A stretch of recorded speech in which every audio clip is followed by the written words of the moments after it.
everyone. Welcome to my YouTube channel. I'm going to be covering mostly political issues in Canada and the United States. I'll also be covering some political issues in the world. This is my first video, and in this video we'll be covering the 2024 U.S. presidential election between, most likely, Kamala Harris versus former President Donald Trump. So let's start off with these polls right here. These ones started actually yesterday, and this is all on 538. You can look it up, U.S. general presidential election. And as we can see here, it's pretty close. It's getting really close. And now if you look back here, this is in other past days, it was completely different, especially when President Biden was still in the race. Here in July 19th, he was still in the race at this point. So we could just see a huge difference between, frankly, the polls with Kamala Harris versus Trump. I mean, right here it looks almost even in many ways. But that doesn't really matter at the end of the day, because many presidents have actually won without winning, or have won without winning the popular vote. So that doesn't really matter. What really does matter is the specific states. So let's look at a couple of swing states. First of all, Pennsylvania. Yeah, so they still have Harris as Biden here, but expect that to change in a few days. But just going back in general, so Kamala Harris stepped into the race a few days ago. Officially, she was, I would say, declared, but officially she stepped in yesterday, pretty much getting the amount of delegates needed to secure the nomination, and that's when things have changed. We can see here, according to Reuters, 4-point lead over Trump. I mean, 38% versus 42%. That's pretty different from, for example, this one where you have Biden and Trump, where it's +5 for Trump, +3 for Trump. These were some other polls prior to Joe Biden dropping out, and he was up a lot higher. So it's pretty different. I mean, here you can see as well, +10. So it's starting to get really close. And what we really have to look for at this point is what's going to happen in the next few weeks. When the polls really start coming out, when people start comparing between Kamala Harris and Trump, what's going to happen? But if we're just looking at another metric to measure Kamala Harris, let's see her approval rating.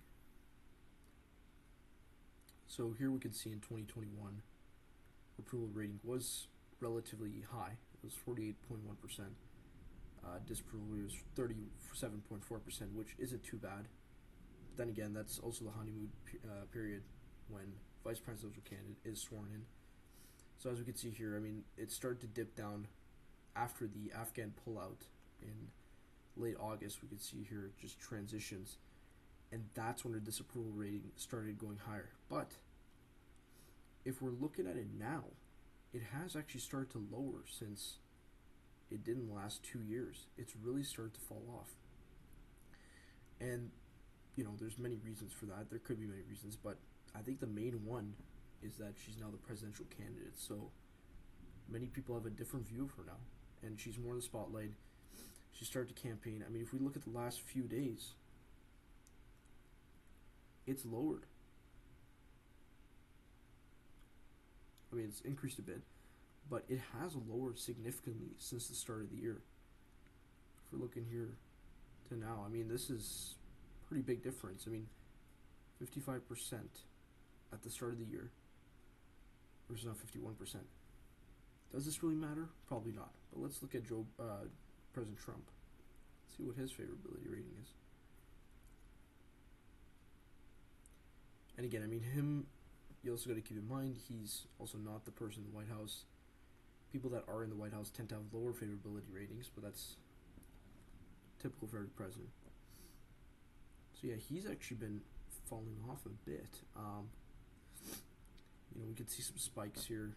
This is with the raid of Mar-a-Lago. You know, he had a bit of a spike, and we see a big difference. I mean, or we see a big difference in terms of the actual way that his unfavorability rating went, because Kamala Harris, she was originally favorable, then she went to unfavorable, but he's always been unfavorable. Does this really matter? Probably not, but in the grand scheme of things, anything can happen. But I think we should be focusing Now, I've pulled up a map through Newsweek. This is not a poll, but it's a map of Kamala Harris versus President Trump. This one is really meant to just show visually how it's looking right now.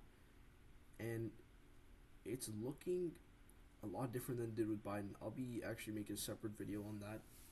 I'm going to be making a map, and I'll be early calling pretty much what I think will happen in terms of swing states especially.